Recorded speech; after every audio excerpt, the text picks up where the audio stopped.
Oh, Jesus. So we're back. In the same clothing. In the same clothing. Because it's literally the same day. Yes. Just a couple minutes. Just a couple minutes after. Oh, we're recording already. Nice. Yeah, we're recording already. Alrighty. Professionalism.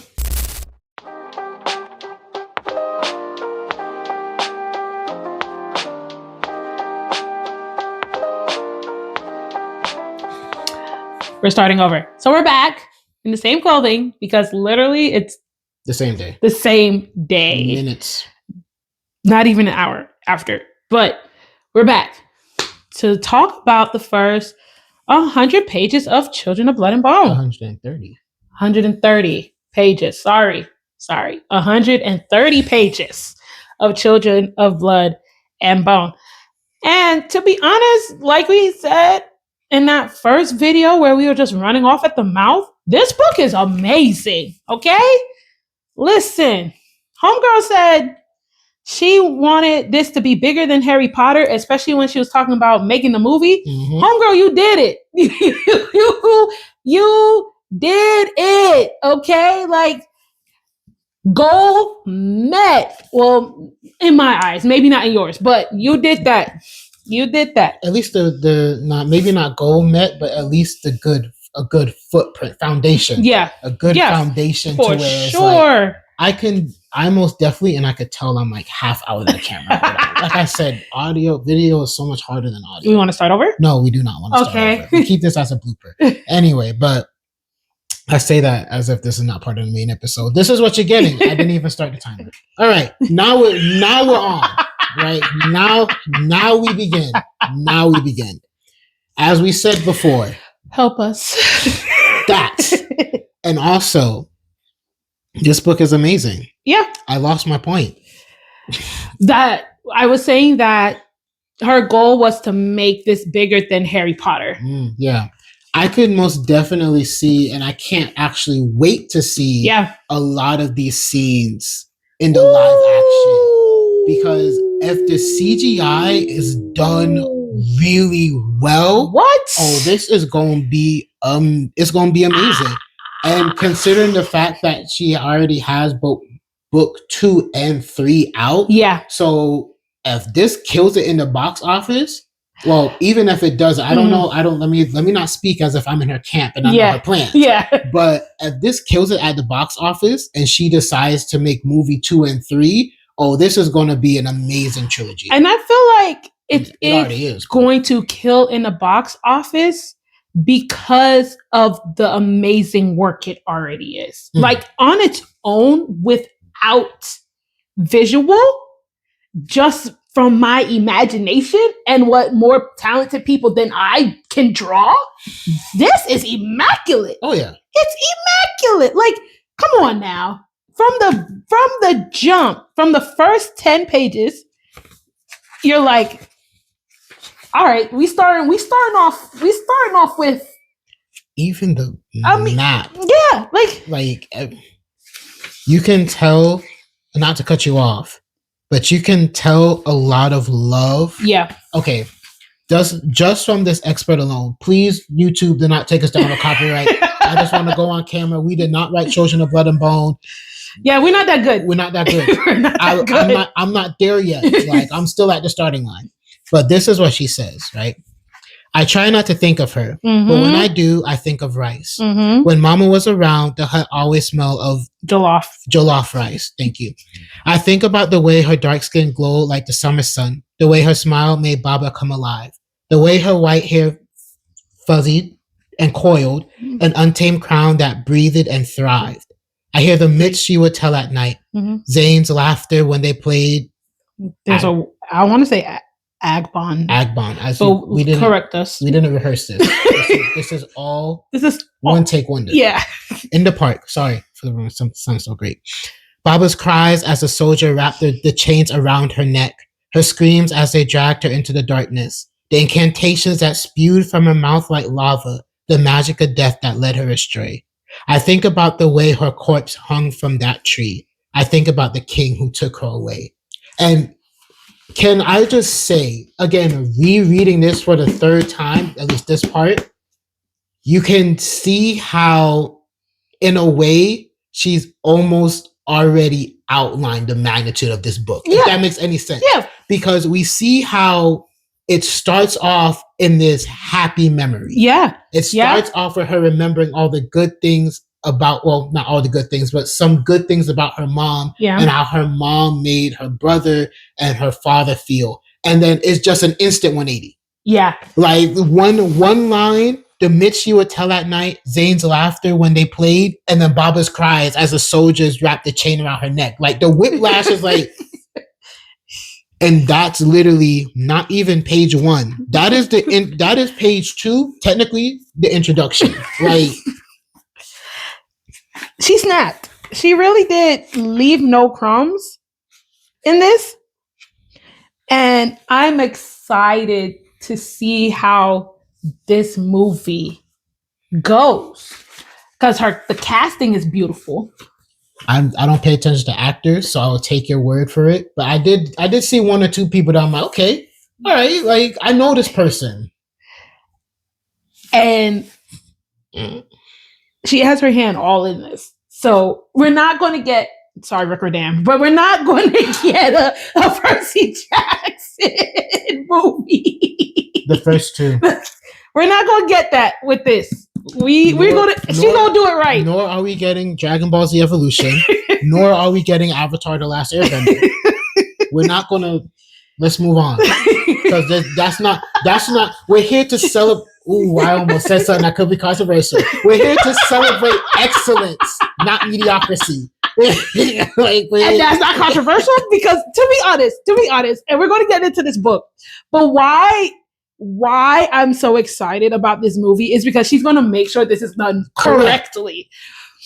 And it is funny when you get book adaptations, especially fantasy book adaptations, how incorrect things go. Because I've heard plenty of Harry Potter readers go, that's not it. Like, they enjoyed the movie, but there was so much more in the book that was missed in the movie. And I don't think Tony Adeyemi is going to get that wrong. Because speaking of when we went to see her talk about the third book, she is like guns in, knee deep in this whole entire thing. So I'm not concerned. I'm not one iota concerned about how this movie is about to turn out. But let's get into this book, because we're already about a couple minutes in. So we first meet these characters. Listen. Zélie is a name that's going to be around for a long time.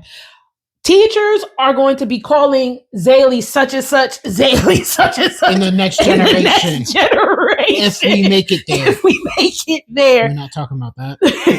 But she's the first character that we meet, and it is fight on sight. Like, it's not, today is a beautiful day and we're strolling through the garden and I'm picking up flowers, or I'm going to the market to get meat for today's dinner.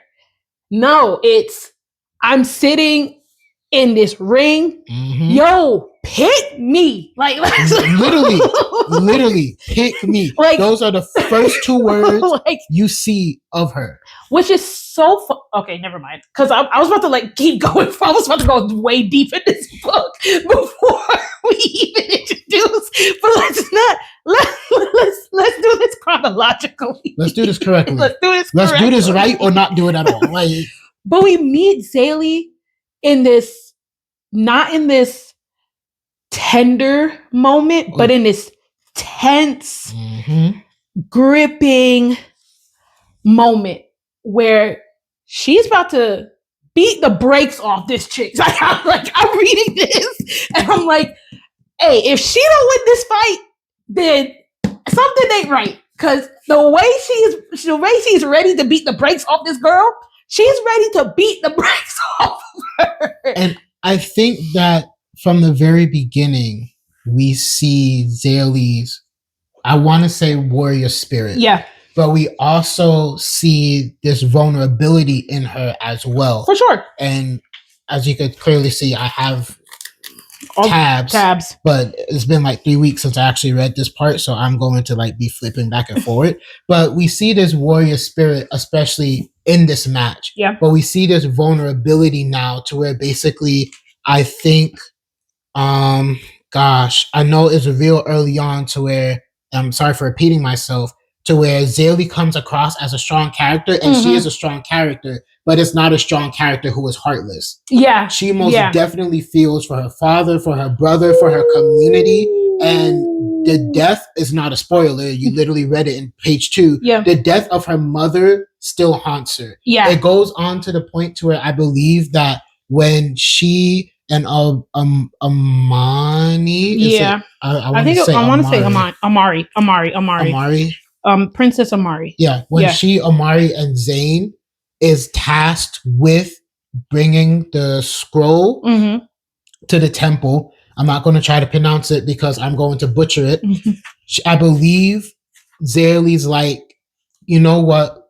Essentially paraphrasing, why does it have to be me? Because I always mess things up. And that's where I was going to go with the pick me. Whereas like in this moment, she is very confident that she's, like I said again, she could beat the brakes off of this girl. Sorry. Like she is confident to a T that she could win this. But after this whole event happens and the guards come, her mind, that confidence that she had, it very much is. It doesn't go away. It doesn't go away, but it diminishes. Yeah. And there's moments where she's really confident and moments where she's like, no, I can't do this.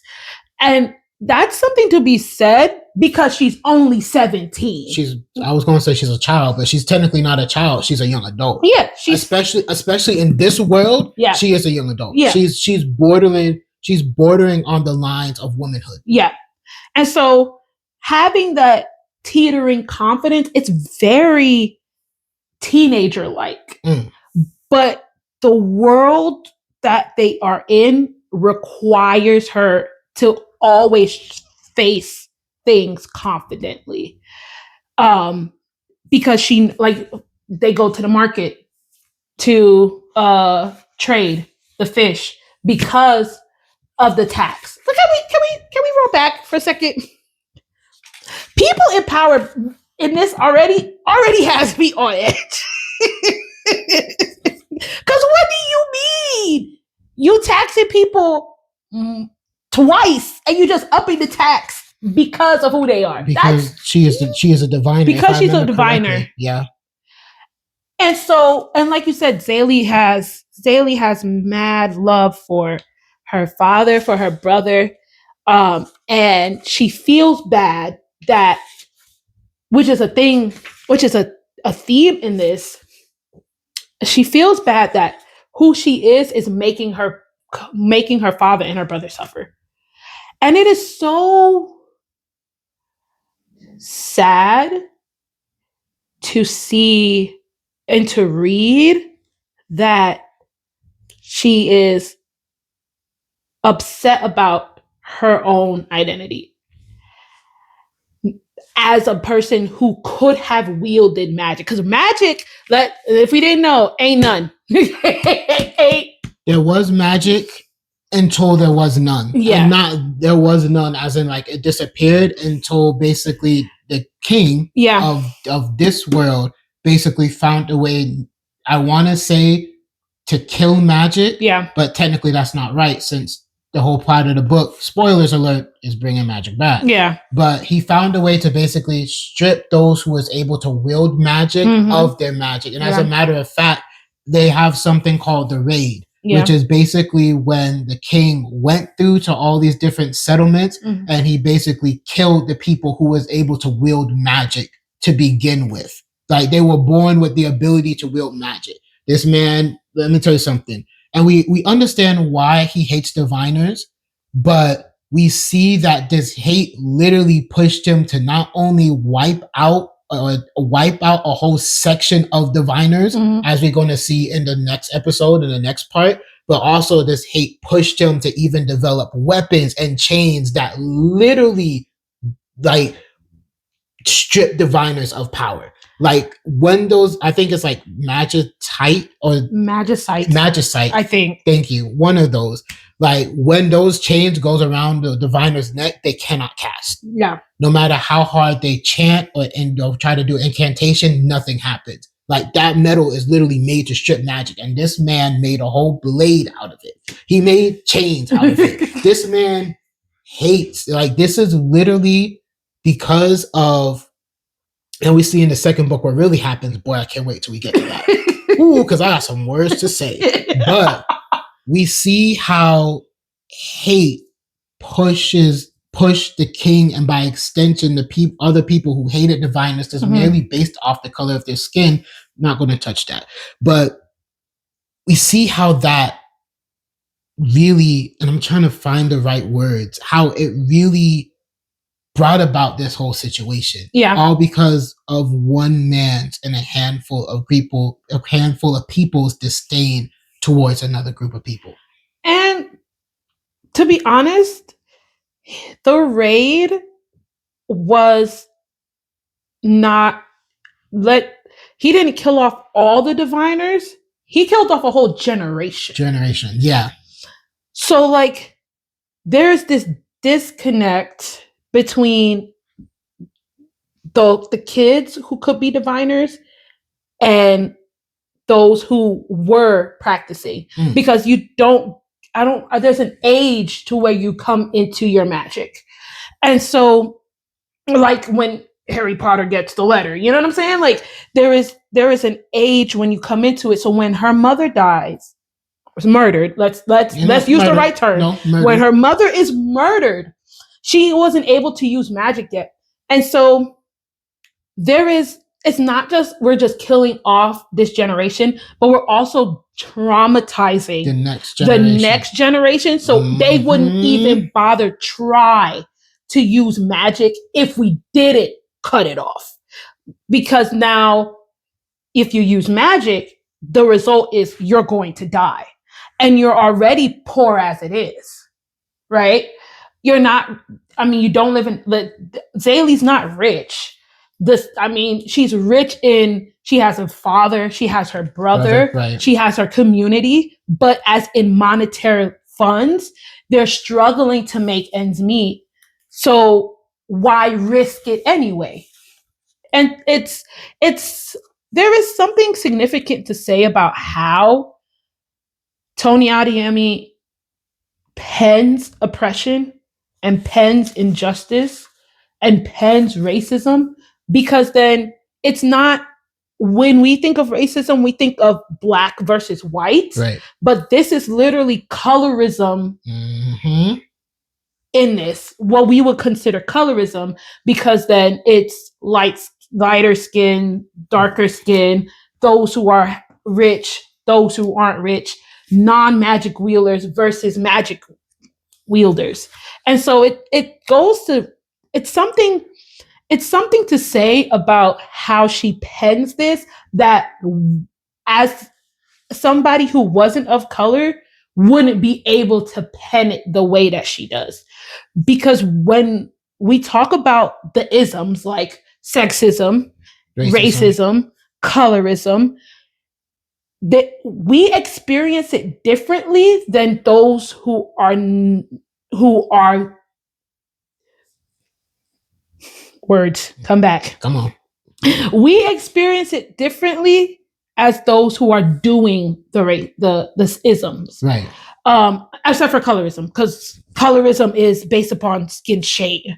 But we experience that very differently. And so how do you know you're a diviner? You have white hair. There's at least a streak of white hair. And that's what separates diviners from other, I think it's Orishans. Yeah. Again, correct me. I think so. I also think so. My pronunciation and my memory as of right now is kind of foggy. English is hard, and it's also like details in Yoruba, which we do not speak. So I think continue. I'm sorry. No, I cut you off. So go ahead. No, I mean that's all I was saying. Like, there's a stark difference between regular Orishans and diviners. Yeah, and I find it funny to where is that I don't. Let me not say that because then I don't want to be wrong on another person's work. mm-hmm. But we see that again, like you said, this mention of colorism, mm-hmm. to where even, and I wanted to point this out, when Zélie was fighting Yemi, mm-hmm. she ends up saying like, okay, bow Zélie, though the warning is evident in Mama Agba's voice, I can't bring myself to move. This close to Yemi, the only thing I see is her luscious black hair, her coconut brown skin so much lighter than my own. Her complexion carries the soft browns of Orishans who never spent a day laboring in the sun. A privileged life funded by hush coin from a father she never met. Some noble who banished his bastard daughter to our village in shame. And so, like, we see that coconut skin, but yet still okay, she has coconut skin, Zélie has darker skin, but because Zélie is a diviner, and B, I don't think she would have mentioned the color of her skin if it was not important to that. Yeah. That's because Yemi is a lighter skin color and she's a diviner, she's sitting lush and comfortable. Mm-hmm. But because Zélie is of darker skin and sorry, Yemi is not a diviner as far as I know, but Zélie is a diviner and of darker skin, her family has to scrape by. There's a whole diviner tax on top of regular taxes to where, and the system is literally 15 seconds. The system is literally set up to bring down diviners, because if you have a diviner and you can't pay the tax, they go to the stocks, which is basically labor camp. Yeah. Once you go in, it is very rare to hear of anybody coming out. And we're over time, which is sad. No, go ahead, because I don't have to edit the audio anymore. So like, we could just upload this and cut it, clip it, get some reels, upload it. So go ahead. Like, let's just not go over like 10 minutes, but go ahead. I think, because going back to this whole colorism talk, when we are introduced to Amari is yet another lighter skin Orishan. Right. And so there is this divide between those who are of darker skin, like Zélie said.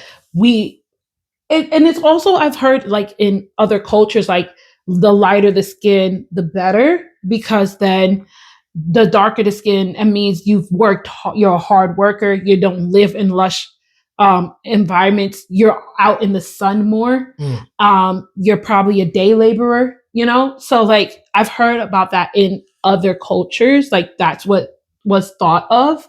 And so it's funny here as what I remembered from African American history, it's the house slave versus the field slave. And the field slaves were always darker. The ones who worked in the house were lighter, light complexion. And that's also because of other things that was happening. But you don't want to get there yet. This is literally episode 2. Right? We don't want to get there yet. Other things are happening. Why they were lighter? They might have been lighter because their parents were light, but there was other things that was producing light. If you know, you know. We'll leave it different. So it's funny how we can connect. We connect to these things because we've read through history and we understand how complexions work. Because even in social media, you have the light-skinned bros then the dark-skinned bros. And it was such a big thing when I was in high school. It was such a big thing in middle school, like light skin versus dark skin. And how people would be nasty and make fun of people who were darker skinned, even though we both are Black. Even though to the outside world, like you just said, we both are Black. And so it's funny how colorism and colorism plays a role in this, because then these characters literally have to look beyond their colorism in order to get their end goal. They have to look beyond classism to get to the end goal, which is bringing back magic. And literally, Zane and Zélie have to work with Amari, who is a princess, who is the product of the man who caused them their suffering. And not only that, who is the daughter of the man, you said suffering, but more specifically, the daughter of the man who killed her mother, whose actions, not him specifically, English, but whose actions killed her mother. Yeah. So even as you read... Like I said, the penmanship in her bag, okay? In her bag. I don't know how long it took for her to get this done, but listen, she was in her bag. That's it. Because these characters have to overcome all of the isms, like have to look beyond all of that in order to connect. Because how are you going to make a team and have a goal and get this goal done if I'm constantly thinking, first of all, your father killed my mother. Second of all, you're rich. Third of all, why the heck are you even on this thing? Why does this bringing magic back benefit you? It doesn't benefit Amari at all. Why? You know? And I think it's beautiful because the way that is written, they don't just overcome this in a chapter. No. It's not like one chapter where we're the worst of enemies and all of a sudden next chapter we're the best of friends. No. But literally we see Zélie getting over her hatred. We see her stop looking at Amari as the daughter of the father and look at Amari as who she is. Yeah. Like we see Zélie begin to be like, you know what? Yes, this is what her father did, but maybe, just maybe, she has had it just as hard in a different way. Yeah. Because we haven't even touched on Anan, and we haven't even touched on Amari's and Anan's relationship. Yeah. Like honestly, we're going to have to bring that up in part two. Yeah. Because we see this dynamic between Zélie and Anan, between Anan and Amari, and between Amari and Zélie. We see this dynamic to where you would think three separate parts that wouldn't have much impact on each other. Of course, antagonist, protagonist, but thinking about it, these three people wouldn't have so much impact on each other if it was not for the hands of fate. Yeah. Because literally from when Amari and Zélie met, the hands of fate was at work. Like literally from what happened in the market tied Zélie to Amari, and by extension tied Anan to Zélie. Yeah. And so we see how, and because we read this already, but we see how again it's all these characters grow. Yeah. All these characters mentality shift. There is not one static character. To be honest, even Zane, we don't get a lot of information from him. What we do, let me say it, we don't get a point of view, but it's through his actions, through the other point of views that solidifies him as a character. What? Tomi Adeyemi just didn't 5 minutes over. We're wrapping this up. I promise you we're about to wrap this up. The way that Tomi Adeyemi not only wrote Zane, but we get more of Zélie through Amari's perspective. Yeah. We get more of Anan through Zélie's perspective. Yeah. So it's literally like, even though the POV may be of Zélie, you know how it's written? It's like, okay, when we're in Zélie's the main character. Yeah. And everybody else is supporting characters. Yeah. When we're looking through Amari's the main character. Yeah. And everybody else is supporting characters. Like the way that she writes all this, the world, the characters, the system of magic, the oppression, the injustice, the familial bonds, found family in certain ways. Like the way Tomi Adeyemi put this all together just to say, you know what? I'm not done. Here's book 2. And as a matter of fact, hold book 3. And wait a minute, hold a movie. Like the way she just did all. It's mind blowing. We are done. And so I don't even think we covered 131 pages. We literally just talked about two characters and one of the central themes. But the next time we meet, we'll talk about another 130 pages Hopefully we'll talk about the next 130 pages and we won't finish out this book, but we'll finish out this book in the next 4-ish episodes. 3 to 4-ish. 3 to 4-ish episodes and move on to book 2. So if you want to read along with us, go ahead and read along with us. Don't forget to follow and subscribe. And we will see you guys next time. Thanks for watching.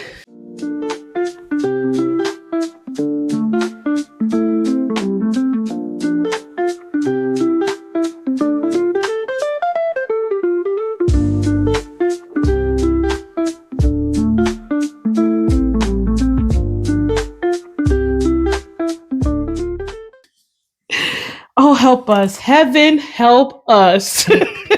Fiction. That's what this is. Huh? Peak fiction. Peak fiction. That's what it is. Okay? Tony Audiemi, in your bag, girl. In your bag.